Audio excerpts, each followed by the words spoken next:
आचार्य शशिकांत जी channel को subscribe करें। देवियों सज्जनों, उस कलयुग ने एक स्थान और मांगा। कहा प्रभु एक स्थान दे दीजिए। कहे सोने में हमको जो है स्थान दे दीजिए, सोने में रह लूंगा, थोड़ा चमक दमक रहेगी, अच्छा वहां अच्छे से रह लेंगे। अब राजा परीक्षित ने कहा कोई बात नहीं, एवं मस्त तुमको सोना भी, सोने में तुमको स्थान दे दिया।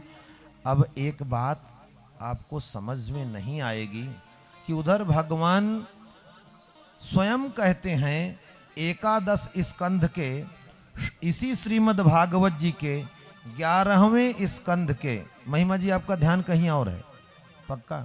अभी अभी मैंने क्या बोला, सोने में स्थान दिया, उसके बाद क्या बोला वो उड़ गया। भगवान श्री कृष्ण स्वयं भगवान नारायण इसी श्रीमद् भागवत जी के 11वें स्कंध के 16वें अध्याय का 18वें श्लोक में कहते हैं धातु नामस्मि कांचनम, धातुओं में मैं स्वर्ण हूं,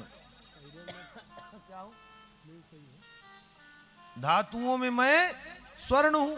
और सोने में जब राजा परीक्षित ने कलयुग को स्थान दे दिया, तो जब धातुओं में भगवान नारायण स्वयं ही सोना है, तो क्या भगवान नारायण की भी खोपड़ी में कलयुग चढ़ गया क्या? नहीं।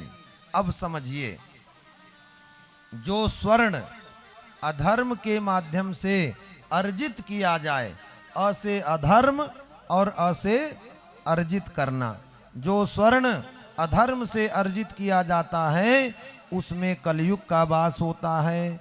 और जो स्वर्ण परिश्रमोपार्जित धन से और जाकर के कल्याण ज्वेलर्स में, पीसी ज्वेलर्स में और जो है कमल ज्वेलर्स में खरीदेंगे, फ्रंटियर ज्वेलर्स में खरीदेंगे, वो सोने में भगवान नारायण का वास होगा।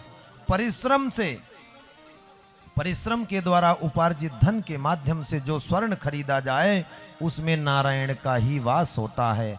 यही बात है ना जी बुआ जी? जो परिश्रमोपार्जित सोना होता है वो नारायण उसमें निवास करते हैं।